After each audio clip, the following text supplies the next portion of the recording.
అందరూ ఊహించిందే జరిగింది. గత కొన్ని రోజులుగా వచ్చిన వార్తలను నిజం చేస్తూ భారత మహిళా క్రికెటర్ స్మృతి మందన తన పెళ్లిపై సంచలన ప్రకటన చేసింది. పలాష్ ముచ్చల్తో తన వివాహం రద్దయిందని పేర్కొంటూ ఇన్స్టాగ్రామ్లో పోస్ట్ పెట్టింది. గత కొన్ని వారాలుగా తన జీవితానికి సంబంధించి ఎన్నో ఊహాగానాలు, చర్చలు జరిగాయని పేర్కొంది. తాను చాలా ప్రైవేట్ పర్సన్ అని, డిజర్వ్డ్గా ఉంటానని తెలిపింది. ఏ విషయం అయినా కూడా ఇలానే ఉండాలని కోరుకుంటానని, దీనిలో భాగంగానే తన పెళ్లి రద్దయినట్లు క్లారిటీ ఇచ్చింది. ఈ ప్రకటనతో ఈ విషయం ముగుస్తుందని కోరుకుంటున్నట్లు పోస్ట్లో రాసుకొచ్చింది.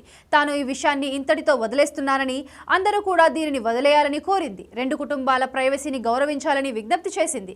భారత్ తరపున మరిన్ని మ్యాచ్లు ఆడి మరిన్ని ట్రోఫీలు గెలవడమే తన లక్ష్యంగా ఉన్నట్టు ఇన్స్టాగ్రామ్లో పెట్టిన పోస్ట్లో వెల్లడించింది. ఇకపై తన ఫోకస్ అంతా క్రికెట్ పైనే ఉంటుందని, దేశానికి అత్యున్నత స్థాయిలో ప్రాతినిధ్యం వహించడమే లక్ష్యమని పేర్కొంది. దీంతో గత కొన్ని రోజులుగా ఆమె వివాహంపై నెలకొన్న సస్పెన్స్ కు తెరపడింది. గత ఏడాదిన్నర కాలంగా స్మృతి, మ్యూజిక్ డైరెక్టర్ పలాష్ ముచ్చల్ ప్రేమలో ఉన్నారు. చాలా సందర్భాల్లో వీళ్ళిద్దరూ కలిసి కనిపించినప్పుడు పుకార్లొచ్చాయి. స్మృతి మందన WPL మ్యాచ్లకు పలాష్ ప్రత్యేకంగా వచ్చి మరీ ప్రోత్సహించిన ఫోటోలు కూడా వైరల్ అయ్యాయి. తమ మధ్య ఉన్న రిలేషన్ను అప్పుడప్పుడు ఇన్స్టా పోస్టుల ద్వారా ఈ జంట అందరికీ హింట్ ఇచ్చింది. వరల్డ్ కప్ జరుగుతున్న సమయంలో పలాష్ తమ ఇంటికి ఇండోర్ కోడలు రాబోతుందంటూ చెప్పాడు. వరల్డ్ కప్ గెలిచిన DY పాటిల్ స్టేడియంలో స్మృతికి ప్రపోజ్ చేస్తూ వీడియోను కూడా రిలీజ్ చేశాడు. ఇది జరిగిన కొద్ది రోజులకే ఎంగేజ్మెంట్, పెళ్లి పనులు కూడా మొదలయ్యాయి. స్మృతి, పలాష్ హల్దీ, మెహందీ, సంగీత్ వేడుకలు ఘనంగా జరిగాయి. అయితే మరికొన్ని గంటల్లో పెళ్లి ఉందనగా అనూహ్య పరిణామాలు చోటు చేసుకున్నాయి. పెళ్లి రోజు ఉదయం స్మృతి తండ్రి శ్రీనివాస్ మందాన గుండె నొప్పితో ఆసుపత్రిలో చేరడం, పెళ్లి నిరవధికంగా వాయిదా పడడంతో పలు అనుమానాలు తలెత్తాయి.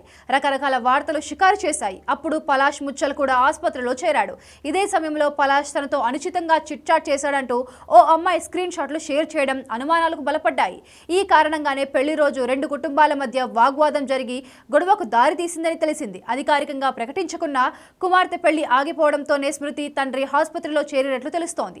దీంతో నవంబర్ 23న జరగాల్సిన వివాహం ఆగిపోవడం, తర్వాత సోషల్ మీడియాలో పలాష్తో ఉన్న తన ఫోటోలను స్మృతి తొలగించడంతో వార్తలు బలపడ్డాయి. ఇటీవల స్మృతి ఇచ్చిన ఓ ఇంటర్వ్యూలో ఆమె చేతికి ఎంగేజ్మెంట్ రింగ్ లేకపోవడంతో పెళ్లి రద్దయినట్లు చాలా మంది తేల్చేశారు. ఇప్పుడు అధికారికంగా స్మృతినే దీనిపై క్లారిటీ ఇచ్చేసింది.